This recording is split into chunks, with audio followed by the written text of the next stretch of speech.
What is happening, super fans? You're listening to Behind the Mask, the show where we talk with your favorite superhero fiction authors about the worlds and heroes they are writing.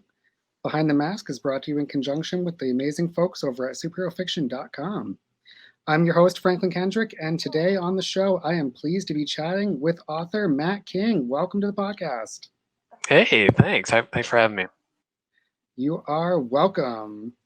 So, I will start off with the toughest question, which is when you are not a superhero behind the keyboard writing superhero fiction, who are you out in the real world? Yeah, not quite as exciting, I don't think. So I guess it's not called moonlighting when it's your day job. So I daylight as somebody in the software industry. But I also do some video game writing. Oh, cool. Yeah, that's a lot of fun. I've loved working on that. Yeah, it's totally different from the novel stuff. So it's a nice change of pace. That's awesome. Yeah. How involved is it compared? Which would you say is easier, writing a novel or writing for a video game? Gosh, I would say writing a novel. In part because I have ownership over that novel, and I can sort of make my own decisions about, storylines and pacing and things like that. But when you're working in a for a company like a video game company, it's more like you're trying to fit a story into sort of a mold that they provide you.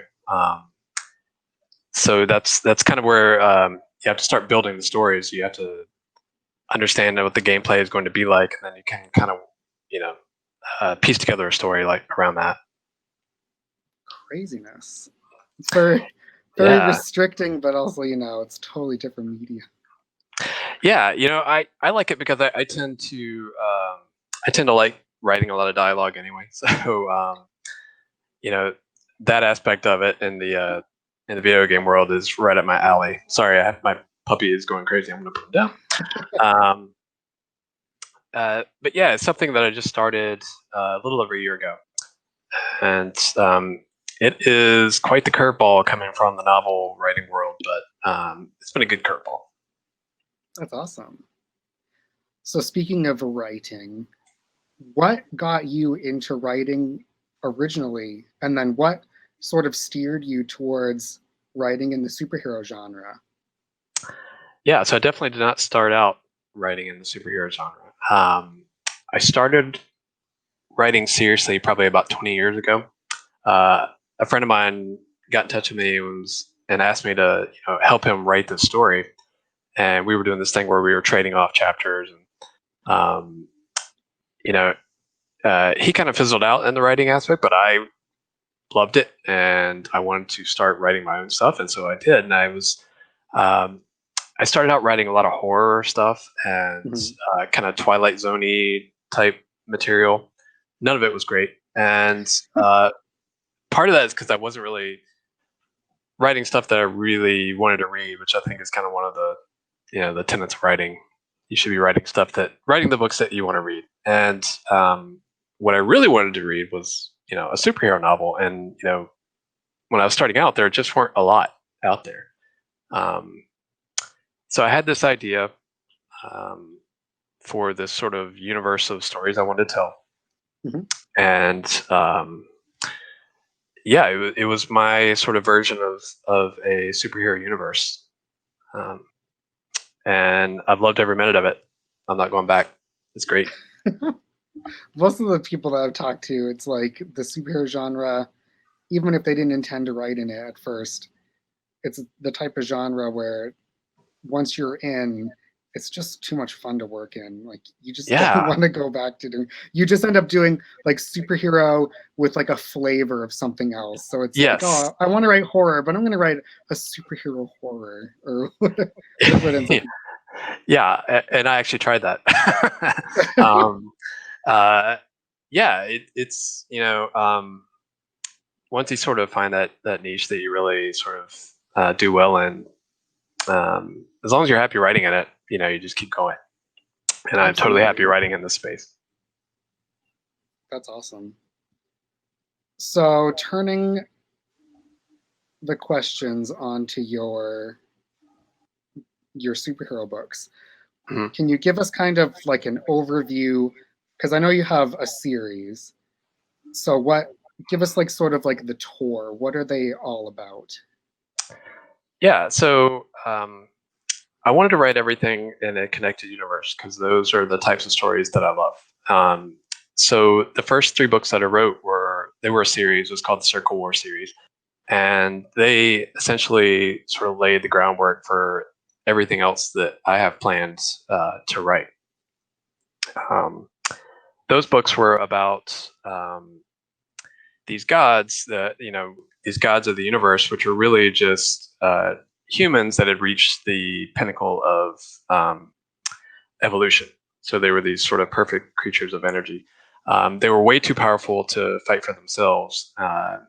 So if they ever had any sort of dispute, they had to get champions to fight for them, and that's sort of where these people with powers, came about in the beginning.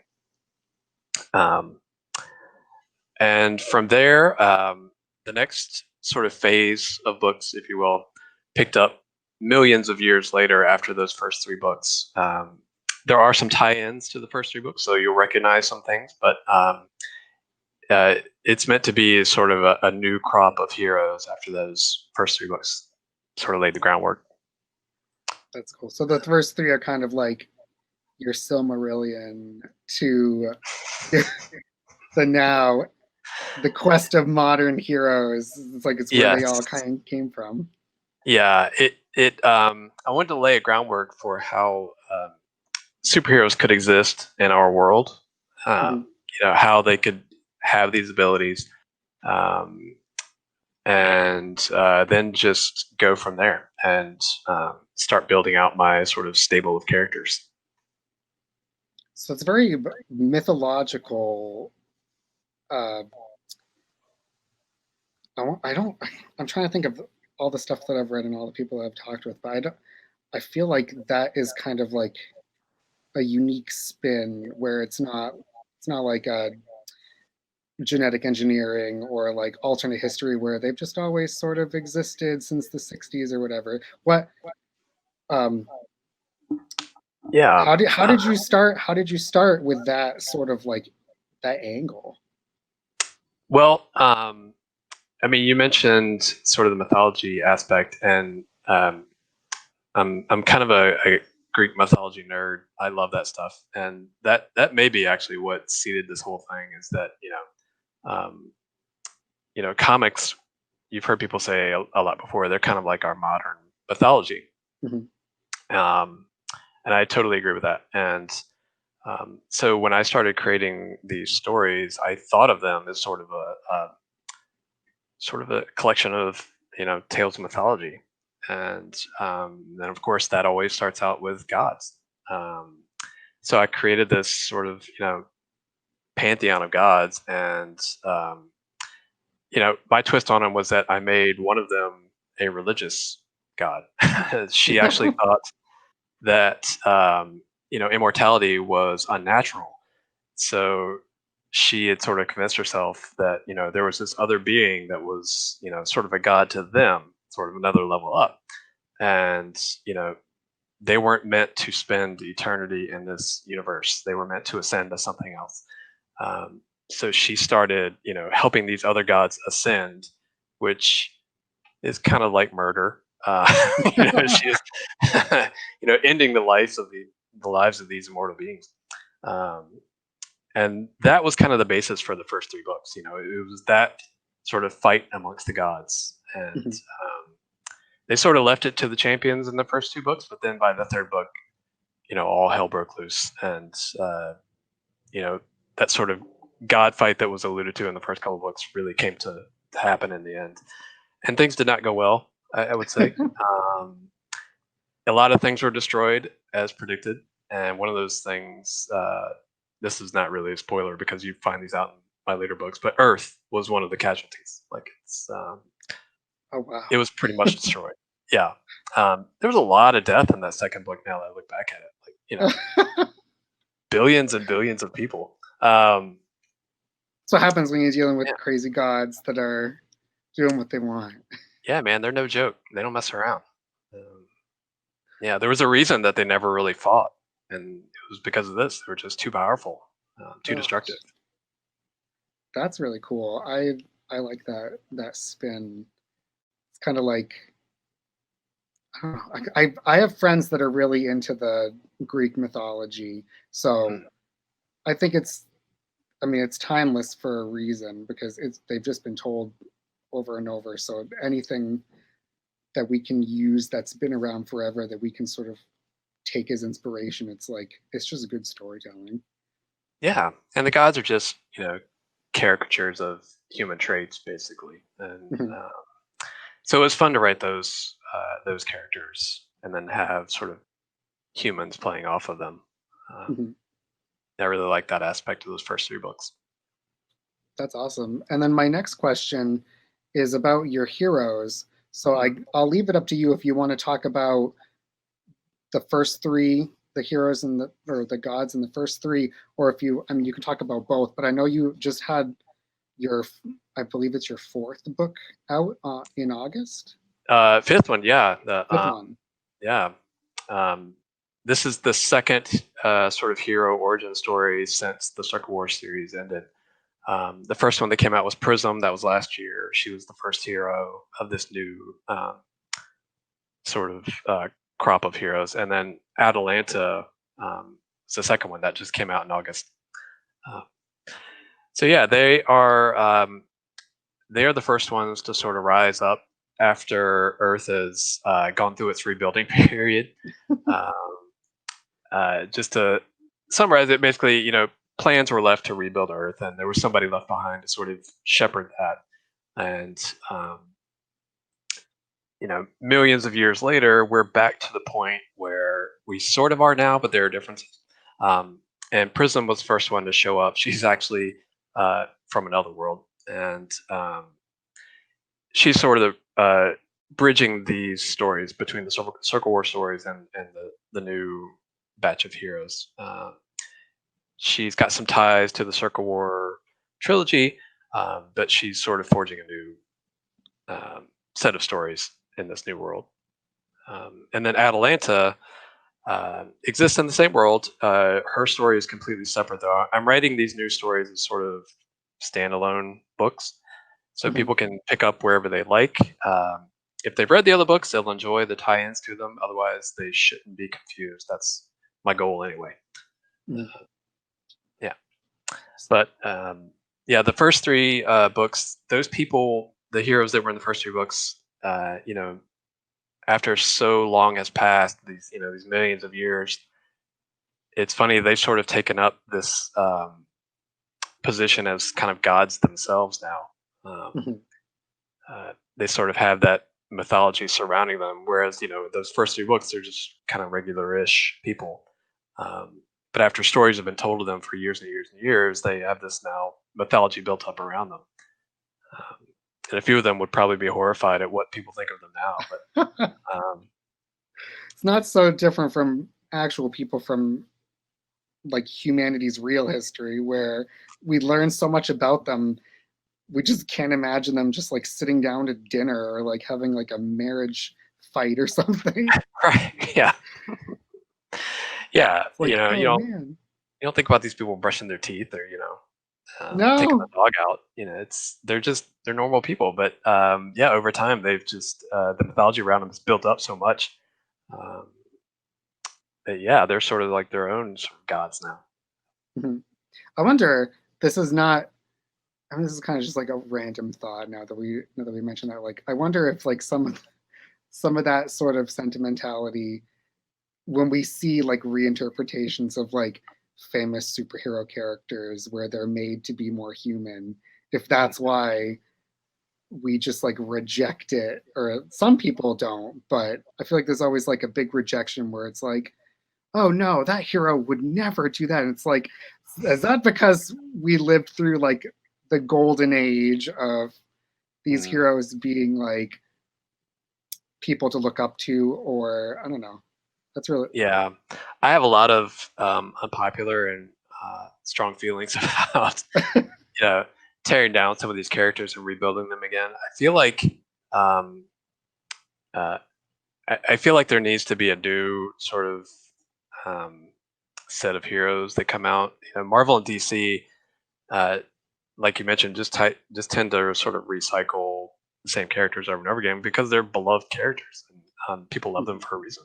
People, they want to sell books, so Oh yeah.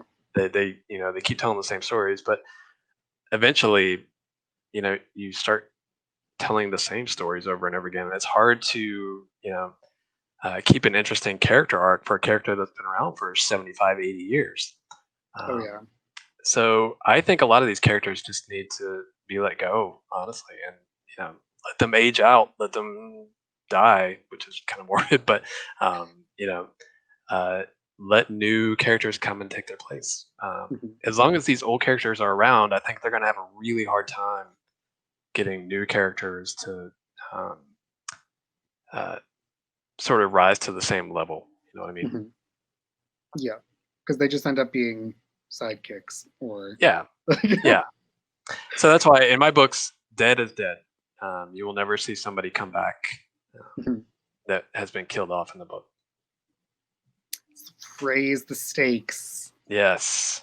Oh goodness. So my other question about characters, I don't know if the god characters are considered villains, but do you have specific villains in your series that you would like to talk about?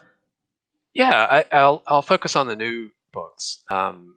Sort of the villains that are starting to rise in this new society. Um,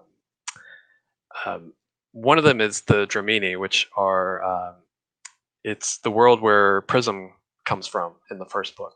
Um, uh, they're a race that um, puts a lot of emphasis on genetic sort of purity. They consider anybody who is not kind of anybody who has physical impairments or anything like that. They consider them to be sort of second class citizens, and they actually sort of launch them out into space as uh, almost like canaries in the coal mine to see, like, because they need to spread out. They're using up all the resources on the planet, so they send these people out to see if they'll survive on all these other worlds. Mhm. uh, and Prism is one of the people that they um, sort of get rid of because she has a hearing impairment. um, and So yeah, that they're people that they're introduced in Prism. You don't really see a lot of them in that first book, but they will come back because all of this is sort of leading to a team book, and the Dramini will be central to that. On Earth, or the second version of Earth, uh, the the main sort of adversaries come from this group called Tartarus. Um, in this new world, they've built this prison island basically of Tartarus, and it's where modern or our Madagascar is. Mhm. So they believe it's sort of a humane way to deal with really violent criminals is to sort of send them to this island and let them have their own sort of society away from everybody else. Um, and They didn't really think it through, I would say. And uh, one person in particular sort of starts to sort of rises as like the leader of this island of criminals, and he's another one that's going to sort of have uh, fingers in all these stories moving forward. That's Um, cool. That's an yeah, interesting idea too, because how many times I feel like I've heard people talk about like, just if we could just round up all the troublemakers and just give them their own island and they can just do whatever they want. It's like, oh man, I'm pretty sure that has happened actually in history and ended badly. And then yeah. also, it's not looking too well in your own universe. So, No, it's not great. I would say they did not. Um, they did not come up with a good plan for this, but it's they at the time they thought they had sort of seen what happened with our society and how we treated criminals, and they wanted to do better than that. So they thought, like, this is the way we should do it. And so anybody who was sort of thought of as beyond help, I would say, is sort of sit here so that they can kind of work through things on their own. And mhm. there's no access to the rest of the world. They can't get off the island basically. So it's really sweeping things under the rug rather than helping people. Mhm. But they sort of see it as this is like a humane way to deal with criminals. Ugh, out of sight, out of mind Yeah, pretty until much. you have to go in there and do something, and then Yeah, yeah, crazy. yeah. So I guess the next question I have is kind of like segued in to that topic, but the world that your universe that you're writing in. Mhm. Uh, if you could, I mean, you sort of already touched a little bit on it, but could you give us sort of like an overview of your world, and then maybe talk about, like, it seems like massive in scope. Like, how much research did you have to do, and how much planning do you do? I my first book, I did no planning. I totally pantsed it, and it ended up taking me longer to edit that book than it did to write it. Um, and I found that I work much better if I start planning things out ahead of time, um, even if it's not like in the most meticulous way. But as long as I have a good idea of what happens in this chapter, this chapter, this chapter, um, then I feel a lot more comfortable writing. Um, but coming up with the rules of this new world did take a little bit of thought. And the best way I can think of to describe it is that somebody was rebuilding Earth and they had Wikipedia in front of them, basically. Mhm. So they knew everything. They sort of had a blueprint of how to rebuild everything, what everything is called, things of that nature. But they had a choice as to how they went about it. And they weren't given a choice. They weren't told to do a certain thing. They were like, it was basically saying like, here, you create the world that you want. And the world that came out of it is a world that is centered around science. Mhm. Um, and so, you know, the uh, the first couple books deal a lot with the science aspect of some of these heroes and where they come from. Um, but there's not, uh, yeah, I could say this. And the first three books, there is no sort of religion in the world. It will crop up, and actually, the heroes from the first three books will be the center of that religion, Mhm. which again would horrify them. But that is something that's going to creep up later. Um, there's some other differences, like there are no countries in this new version of Earth. It's just a collection of city states. So there's no borders anywhere. It's just you have like kind of areas where people um, live and work, and then there's a central governing body called the World Union, and um, so it's a world that I think we can recognize aspects of, but there are definitely differences between this new version of Earth and our version. Um,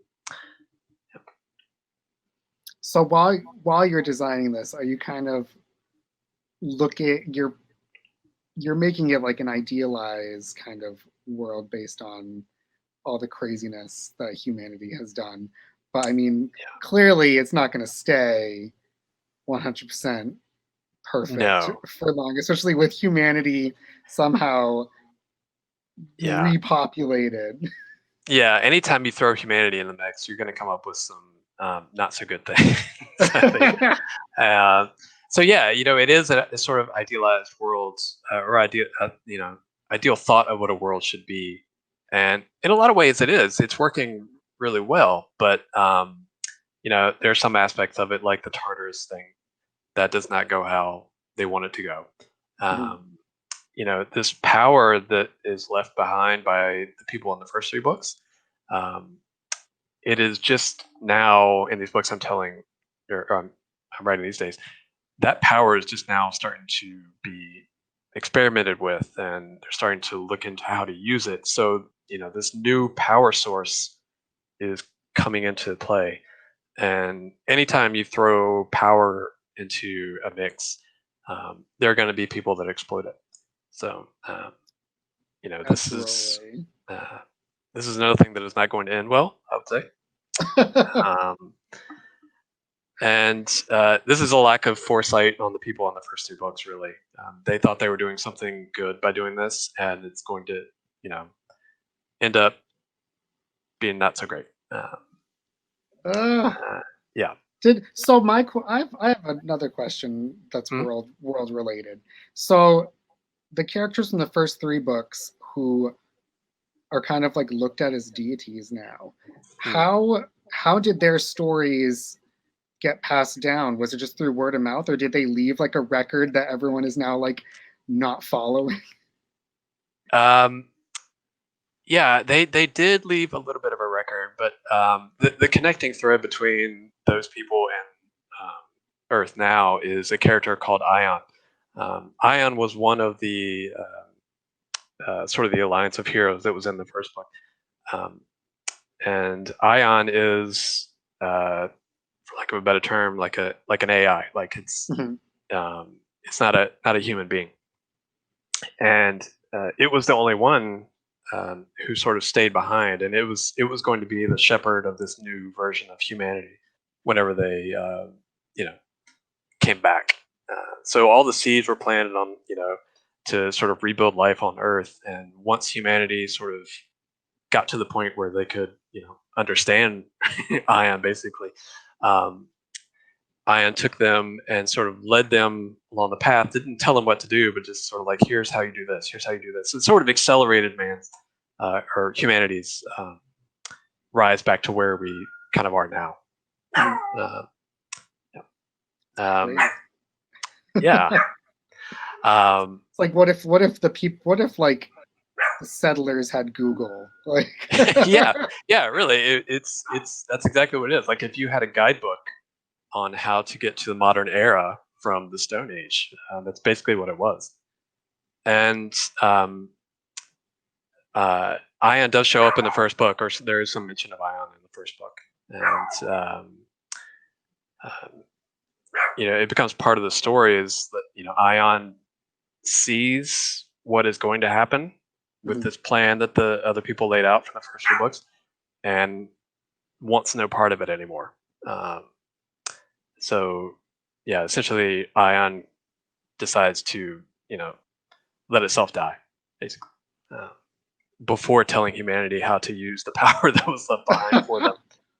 Yeah, Oh, crazy that oh, it's like even the AIs don't want to deal with us I anymore. know. I know. We're horrible. Oh goodness. Well, it's interesting though. I like it. So what I mean, I kind of can spot glimmers of things, but what are some of the things that inspired you as you worked on your superhero universe? Well, like we already talked about mythology, Greek mythology, that's the biggest thing. Um, uh, in the comic book world, I would say a lot of the Marvel characters, and the reason I've always sort of gravitated towards Marvel is that I find their characters to be more relatable. Mhm. Um, it's not to say I don't like some of the DC characters. I do. Right? They're just more sort of godlike Yeah, characters. they're very stoic. Yeah, yeah, they are. And I just preferred sort of the um, relatability of the Marvel characters, Spider-Man, that kind of stuff. Mhm. Those are my favorite types of characters, uh, and it's what I've tried to emulate in my writing. Um, I try not to have characters that are these, unapproachable godlike beings. They're just sort of regular people that have been put into extraordinary circumstances. Um, um, and then as far as the structure of my stories, I would say um, it's similar to the MCU, where again everything is connected, and a character that's in one book might have a mention in another, and eventually these it's going to end up being six people will come together and sort of have a team book um, that ties all of their stories together. Um, and you know, the MCU hasn't been the only um, uh, version of that. Like the Stephen King stories for the Dark Tower series. Like, Oh yeah. yeah, Holy I moly. Those I remember reading those and I feel like that was the first time like outside of comics that I realized, oh, that like you can do this yeah. outside of a superhero setting. Oh God, I loved it, and I loved like I didn't know anything about it before I started reading the Dark Tower series, and I didn't really realize that. Um, I saw some. similarities between stories, like city names were the same and stuff like that. But I didn't Mhm. really see a lot of the connections until I started reading the Dark Towers books, and I loved it. I love that kind of storytelling. Um, to me, it's just so much more immersive uh, to sort of lose myself in a universe where I know that um, something that happens in book one of totally unrelated series of books might show up in book four of another series. I love that intermingling of characters. Um, so that's definitely something that I try to emulate. Definitely. I and that's interesting to me. The because it totally the Stephen King stuff. It's like so far removed from from the genre that we write in, but Mhm. I think it's so rewarding as a reader when you the things that you didn't realize were going to come back that they do come back, and it's I feel like it's given a lot of flack today because we've seen it so much now that Yeah, it's just sort of taken for granted. But really, from a writing standpoint, that stuff has to be planned. Otherwise, you do look like you're just throwing stuff together to be like, hey, go read my other books that were yeah, not as successful or whatever. These weird ancillary books that I just want you to go to. yeah, yeah. It definitely makes it look like you're plugging your other stuff, but no, I try to make it have a purpose, and it's not just name dropping other characters. Like there is uh, a plan that is sort of woven throughout all of these stories about how these events are going to all lead them to finding each other. So, how far, writing process wise, how far ahead have you planned? Because I know you mentioned that you do much better outlining than Mhm. pantsing, and I feel like for me, same. It's like half and half for me, where I'll plan either the first half of a book and then just I know where I'm going, or I'll plan the last half after I've like wandered my way through to figure it out. How far ahead have you planned? I wouldn't say I plan 100% of it from the start. That's just not the way I work. I like to leave a little bit of room for figuring stuff out along the way. But I do plan out quite a bit of it. And, the farther down the line it goes, the hazier my plan is. But I have a pretty good idea of everything that happens um, right up until the end of the team up book. After that, I'll decide which direction I kind of want to go with everybody. Mhm. Because right now I'm just telling one story per character and then moving on to another character. So I'll decide then if I want to go back and tell more stories about them, if I have more stories to tell, or if I want to talk about new people that come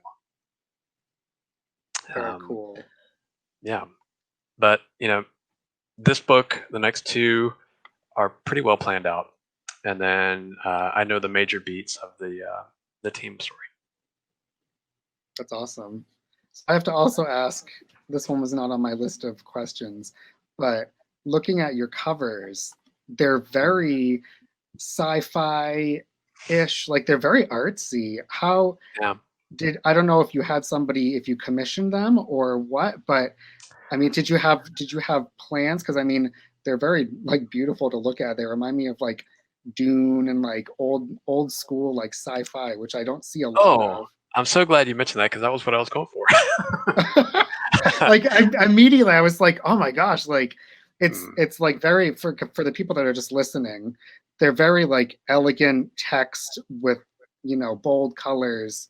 Where most of the superhero stuff that I see now is very like glossy, like CGI explosions, and like not to say that yeah. the one's better than the other, but I mean it's such a like interesting take for cover art. Yeah, I know what you're talking about with the other superhero books. There is sort of a definite trend or trends, a couple trends, I would say. Um, Mhm. but I knew right from the start, right from when I was writing the first few books, that I wanted the cover art to be similar throughout each phase of books. So for the first three books, you'll notice that they look similar. Each one has a character portrait on the front. It's like a bust statue almost. Mhm. Um, and with these new books, I wanted to go a slightly different direction. but I wanted them all to feel cohesive. So once they're all done, if you set them all up next to each other, you'll see that they all have a similar art style to them. They all use the same fonts, um, and so it's just another way to sort of tie all the books together um, and set a mood, I would say, for each phase of books. So this new phase is it's this new Earth. It's more energetic, and I wanted a sort of a brighter feel, but also kind of sci-fi-ish. Mhm. So I work with an artist on these new books. His name's Max Dowdle, and um, you know, each time I finish a book, I go to Max and we start working on the designs for um, the covers, and uh, they all have a sort of a similar pattern to them. They'll have a silhouette of the character themselves somewhere Mhm. on the covers, and then there's a certain pattern that we use for colors. And yeah, I'm really proud of the covers. I think they all look really good. They're really nice. And I will say for the listeners, it's very deceptive when you see simple covers like that, designing something like that and executing it so it all comes together. That is not easy. Uh, walking through, I think I had a, this is not superhero related, but I had a friend who was very into poetry, and we went to like the bookstore. I feel like this was last year when it was like the big heyday of poetry books. So they have like the big shelf with all the like really simple. It's a black cover, white line drawing, like little text, and it's like you take it so for granted, but like that is not just slapped together. And if it is, No, and it's that successful, well then they were really lucky that it. yeah, I love that how deceptively simple it looks, but it is not simple. I could not have done these. I had somebody else had to do these. Um, but it does take a designer's eye, and it does take a lot of talent to create something that looks that simple. I would say, Mhm. uh, and doesn't look like it's been slapped together. And it's like I could try to do the same thing, and you would know immediately that it was not done by a designer. Um, Not so yeah, everybody and can write a book, and not everybody can design a cover. this is very true. uh, my next question is, you might have already answered it, and you can avoid spoilers if you need to, but do you have a favorite plot line that you came up with, or do you have a twist that you were kind of like, oh my gosh, I can't believe that came to me? Yeah.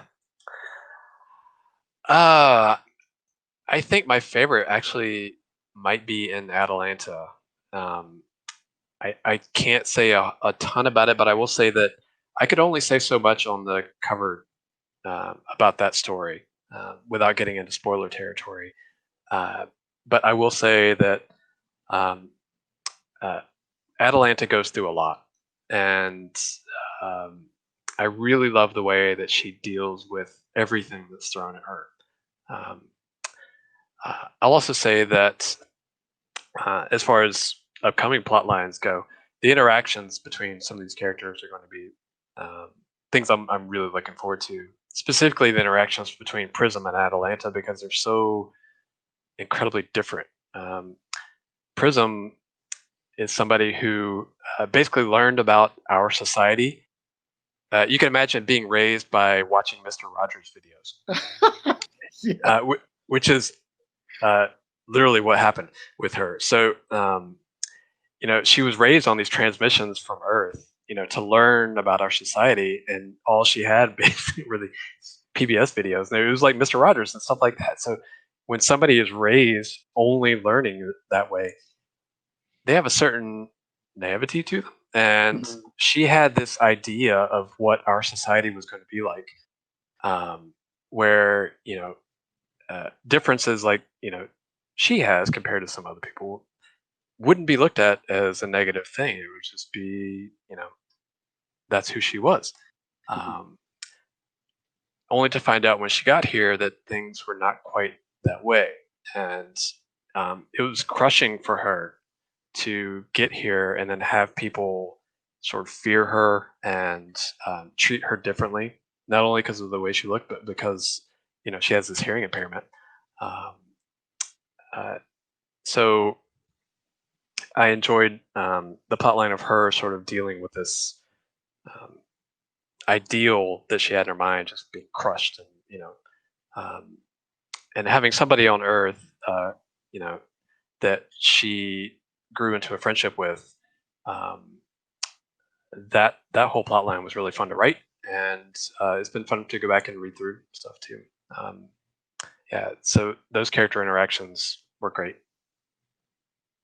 That's cool. It makes me think of, and probably this has changed now because of current events and how society is moving right now, but there Yeah. was always like that one or two homeschooled children when I was growing up where they would only come to the school for like a sporting event or something. Mhm. And it'd be like you could tell that they were given like an ideal version of like here's what it's going to be like, and you never know until you're really like thrown in like what it's going to be. So like Yeah. your poor character being given like the sanitized version of like here's how everything should work, and it's Yeah. like oh man, like this is way different than that. Yeah. Some of it is like the bedrock is still there, but it's like oh no, you have to roll with the punches and adapt really quick. Yeah. Yeah. It is definitely, it's almost like if you've seen Kimmy Schmidt. Oh Um, yeah, oh my gosh. yeah. So she comes into the world, thinking like, oh, everything, everything's great. It's not great, and They stole my backpack. Oh man. yeah. So it was kind of like that. Um, she comes from this world that was this sort of horrible society, really, that treated her horribly, only to get here thinking that she was going to receive the opposite sort of um, treatment, and she didn't. And so yeah, she's thrust into the situation where she's surrounded by a bunch of people that are scared of her and think she's strange, but they also need her help. So Mhm. yeah, that was That's such a tough. timeless sort of theme. I feel Mm. like even and even you see it a lot with like young adult sort of dramas, but I mean everybody kind of goes through that where you know you're not accepted for whatever reason. Like everybody has their own sort of thing, but then eventually, I would hope everybody does find their group where Mhm. like they finally it's like you might not find them right away, but like you finally find people that can relate to you and then you relate to them. So this is like on like a more larger scale. Yeah. Um, yeah, and she does find some people that she can connect with, and who are not only accepting of you know um, of where she comes from, things like that, but also of they're very respectful of uh, it's not a disability; it's just the way she hears differently. So Mhm. they they help her to sort of um, get around in our society with that impairment. Uh, Very cool. So yeah. my next question, you pretty much you kind of already answered it earlier, but is there something that you can tease for readers that you have coming up in the next couple books? Give some sort of hints for people to speculate on. Okay. Well, I talked a little bit about Atalanta. That's the one that came out in August. Um, so yeah, I couldn't fit everything on the jacket cover to totally describe what she goes through, but it's a lot more than what's there. The next book, the one that I am shooting for next early next summer, is Glimmer. She is sort of the third in my sort of trinity of heroes in this new phase. She's going to be the most powerful of them all, and she's actually kind of scary powerful. Um, I like having some of those heroes, that are uh, way too powerful for their own good, um, and it part of it is like the responsibility of having this kind of power. Not to get all Spider-Man on you, but she realizes pretty early on the ramifications of what she can do, and it's a power that she thinks no one else really should have, and it's something that can be exploited. So um, Okay. yeah, Uh, Yeah, she's going to end up being sort of my Professor X, I think. Um, Oh, cool. yeah, she's going to be the one of the first to have these abilities. It's another tie-in to the Circle War series, although I call it a different name. It's kind of my version of magic, I guess. And it's in this series of books. It's called Chaos, and she's the first one to have a brush with it Okay. in this new phase. And um, yeah, it has a lot of potential to cause huge problems. Um, so this book is going to be about her sort of working through finding chaos and dealing with the abilities that it gives people, and trying to do as much as she can to rein it in before the end. It's like very like Hulk, or you don't you sort of know your own strength, but you don't really know your own strength. Yeah, it's one of those deceptive powers, I'll say, that might on the surface seem like, oh, that's not so bad. Mhm. How destructive could that be? But once you start really thinking about what somebody could do with the talents, I guess I'll say, that Glimmer has, you see just how much effect they could have on a society. Mhm. Um, and it would change the world, and she is going to. Um, so she's going to end up being a really big player in these books from here on out. But this book is about sort of the early days of her and Chaos, and uh, the interactions between the two. Nice. Yeah. So there you go. Everybody listening,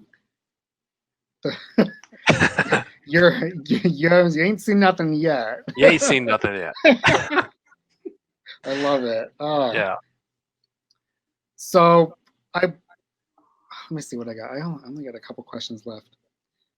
Sometimes I look at my wording and I'm like, why did I word it like this? Uh, so since you have sort of like two separate trilogy, well, the first one's a trilogy, the second one has the two books out. Would you recommend that readers start with your first trilogy, or can they start and jump into the sequel to and then treat the other ones as like a prequel? Where would you suggest everyone start if they're new? In the time of COVID, I would say start with Godsend. That's the first book. You have plenty of time now. Mhm. Where else are you gonna go? But I To our did screens. right. Um, I did start this new phase of books out with the idea that I wanted to have them standalone. In part because writing a series was really hard, Mhm. and it was really tough to keep track of. Oh yeah. um, but so I kind of needed a break from that, and I wanted, even though they're all still sort of woven together, I wanted to concentrate on one character at a time. So I'm writing these new books, hopefully to be standalone, like I said earlier, so that you can pick one of them up and enjoy the story, and then if you had read the others, you will sort of enjoy it on another level because you'll see the ties between them all. Um, but I've tried to tell the stories in such a way that you won't be confused if you haven't read anything else. And I do put on both Prism and Atalanta, the books I write from here on out. Um, there is a little blurb in the front of the book to explain the world that these characters live in now if you haven't read the Circle War series. So Mhm. uh, you can kind of get a real quick summary of why there are city states instead of countries that you're used to. Mhm. Awesome. So there you have it, everybody. You have your starting point. Yeah, You got no excuse to not jump in. right. My next my next question isn't really so much a question, but uh, basically, before I wrap it all up and have you say where people can find you, do you have anything that I have not touched on that you want out in the world? Oh gosh. Well, I would normally plug the video game stuff, but I can't talk about the title. That's a big. I uh, would say it's a big industry right now, and just Yeah, like I mean, just like with movies, like everything is such a secret until I it's know. out. It's all built on hype, which I mean, I enjoy video games so much, so like I live for the hype and the like googling to see did they say anything? What are they Hmm. working on? Like from indie games all the way up. So I sympathize and I understand. Yeah, it's annoying actually the level of secrecy you have to have. But so yeah, I wish I could plug those. I can't. I could talk about some books I've read lately that um, I really like a lot. One I'll plug is Circe. I don't know if you've read that one Oh yet. yes. Circe is one of the best books I've read in years. I absolutely love that author. She's outstanding. Um, and then sort of in the superhero realm, the Children of Blood and Bone. I'm not Oh. sure anybody would classify that as superhero, but I would. It's kind of the uh, sort of Afrocentric sort of X-Men, I guess I would say. Um, that was a fantastic book. I loved it. That's an interesting recommendation because I've seen that cover all over the place. So what Yeah. I do have another question for you since you're recommending books. Mhm. Do you do you actually what is your preferred way of reading? Do you do digital or do you do audio or what how or physical or what do you enjoy? I resisted the digital way when it came out, and then I just went full bore into it. Um, I got a Kindle and started reading a ton on there. Um, but I find lately that I've gone back to more physical books. I Mhm. kind of missed having that sort of physical book, to in your hand to read. Um, so I go back and forth now. I switch it up. I'll read a physical book, and I'll go to Kindle, and I'll read something else. Um, but yeah, I don't really have a preference at the moment. I feel like I used to be the person who was like, I want all hard covers.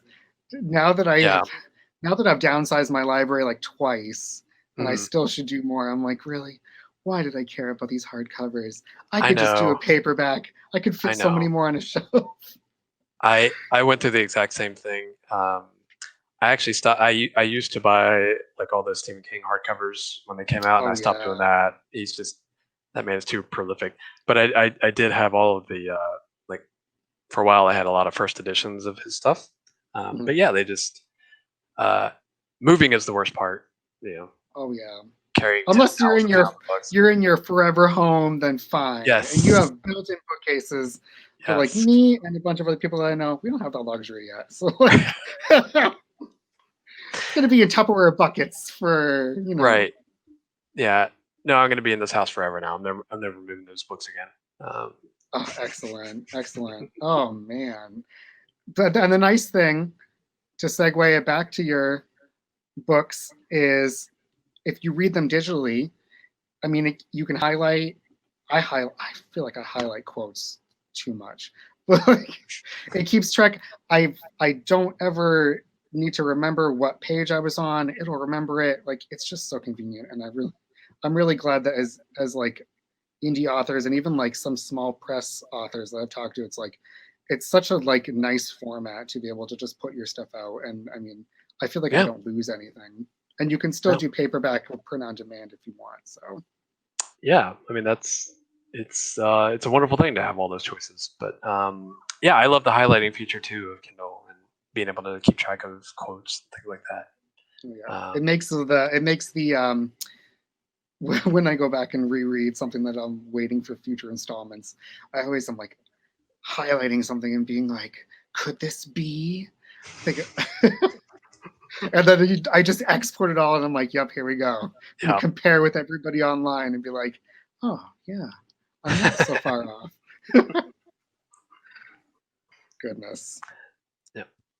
But yeah, so I guess last things last, where can new readers and listeners find you on the internet? Where can they purchase your stories and books? Well, they are on Amazon, and luckily there is both Kindle and print versions. So whatever your favorite, you can pick up a copy.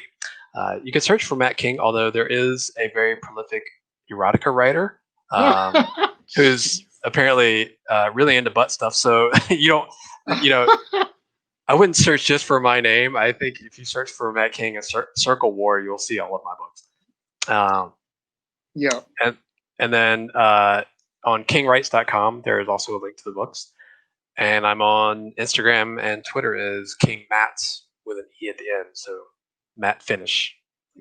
Ooh, cool. It's like we get to be creative in this modern age. There's so many. Everyone has the same names. I know. I I feel have. like I've looked up my own name, and it's like there's a doctor somewhere with my name, and I'm like, yep, that's not me. Yeah. No, I have that guy, the erotica writer, and then there's there's a rugby player apparently who has the same name. Oh wow. Yeah, I am not super high on the list of famous Matt Kings yet. So Not you might. yet. All right, you On the might want to way. specify the book name and when you do a search for the name. Yes. So everybody going out there and just doing the quick search, make sure you type in, all the keywords. Yeah. Otherwise, you'll be leaving reviews being like, "This is a huge departure from Yeah, this what is I not what I was was used expecting. to. This is a different type of mythology." Oh goodness. Yeah. So yeah, well, on that note, everybody. Ending on a good one. Yes. So for everybody listening, it's where you can go find the stuff. Mm-hmm. Definitely go to the website, and I'm sure you have a lot more than just links to your books there. So if you're looking to find out more, definitely go to kingwrites.com. Yeah. So yeah. Do you have anything else to add?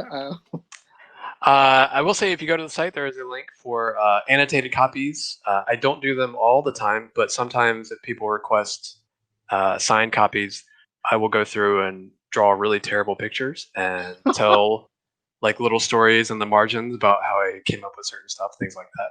Oh, that's awesome. Yeah, I can't do that for everybody because it takes a long time. But yeah, it might happen if you order one. Cool. Yeah. So there you have it, everybody. Do it up. Go if you're one of the lucky ones, get your order in. Yeah. That's very awesome. That's a cool idea. Well, I just want to thank you very much for being on the show before I close it all out. It's been great. Yeah, thanks, Franklin. This has been awesome. You are welcome. I'm very glad to have you on. So I will wrap this one up for all the listeners out there. Just want to remind you all, if you like the podcast, whether you're listening on YouTube or your favorite podcast app and site on your phones, make sure you subscribe so you don't miss out on future episodes. Make sure you give us a like. Let us know what you think by commenting if you are able to. Just make sure you warn us about spoilers in your comments if you talk about plot points. So, as always, just want to thank everybody so much for tuning in. I appreciate you all, whether you're new or old to this podcast, and I will see you next time.